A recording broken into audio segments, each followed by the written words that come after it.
Israel's terror knows no bounds. There should be no doubt. Israel's current so-called war on Gaza is state-sponsored terrorism which has been ongoing against Palestinians and anyone who comes to their defense, even verbally, for over the last century. Israel killed 32 American sailors in the 60s. They lied about it, then admitted it. They've killed Lebanese, Jordanians, Egyptians, Syrians, and people from every Arab country over the years. They have spied on our own country, the United States, repeatedly, been caught and worked on giving cover to their spies and making them heroes. They get Israeli citizenship, as do other criminals that seek to hide from our laws. Now it is crystal clear, thanks to our phones. The target is any and all Palestinians, especially civilians. I'm not talking about organized resistance. I'm talking about everyday Gazans that simply want to live.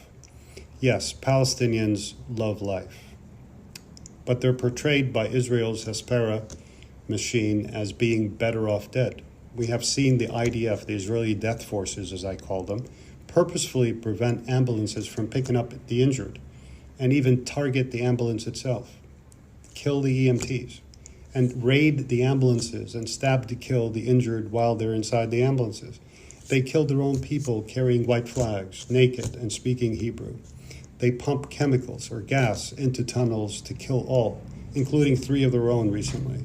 They kill children. They kill children. They bomb and target homes. Homes with children and their mothers cowering in hallways using 1-ton U.S. bombs that flatten the heavy concrete ceilings, crushing their bodies. And then when the dead civilians are reached by determined family members and neighbors before the hungry dogs get to them, their rescuers are attacked by armed drones. And if the body is recovered, there's no time, there's no space, there's no energy, there's no place to go to pray on the dead. There's no mosques, there's no religious places that are still erect. When they get to the graveyard, they're attacked. And once the lifeless bodies are actually put in the ground, quickly, they are exhumed. The Israeli bulldozers come in and the corpses are rifled through, mutilated, and sometimes taken back to Israel for testing. Even the dead can't rest in peace. And I haven't mentioned forced starvation, forced mutilation, forced malnutrition, kidnapping, transfer, stripping down of children, men and women, and forcing them to lie naked for hours with hands tied behind their back, scarring more than just their wrists forever, targeting and destroying every mosque and church, every bakery, every solar panel, the incessant bombing, which is a cowardly way to kill children, leveling of homes and schools and hospitals from the air through quadcopters, helicopters, F-16s, drones, etc., and from the sea by barges, gunboats, submarines, and from land, guns, machine guns, landmines, TNT, white phosphorus, 2,000-pound bombs, high-caliber machine guns, gas. And I haven't given any details of the torture that happens all the time, the summary executions, the naked men face down, a dozen at a time, out in the open. There are videos. And I haven't mentioned the U.S. citizens that were intentionally killed by our best friend. The 17-year-old that was just killed yesterday from New Orleans. He was at a barbecue. He wasn't the first, he won't be the last. And John Kirby has no response as to whether he even tried contacting their family to give their condolences. But our president travels to Israel after October 7th and meets with every single victim in Israel and gives America's condolences. They don't care about children.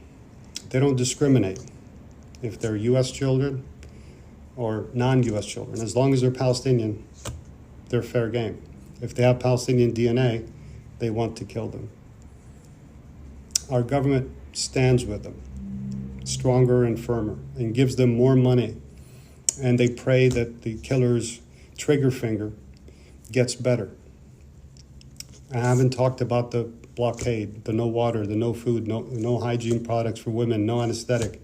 I haven't begun to describe the life that is so unlivable in the West Bank, the kidnappings, the beatings, the burning of homes, the destruction of infrastructure, the roads, kidnapping family members, grandparents, and mothers and fathers in order to put pressure on allegedly wanted people to turn themselves in. That is the definition of genocide, destroying life and the ability to live physically and mentally. Their intention is clear.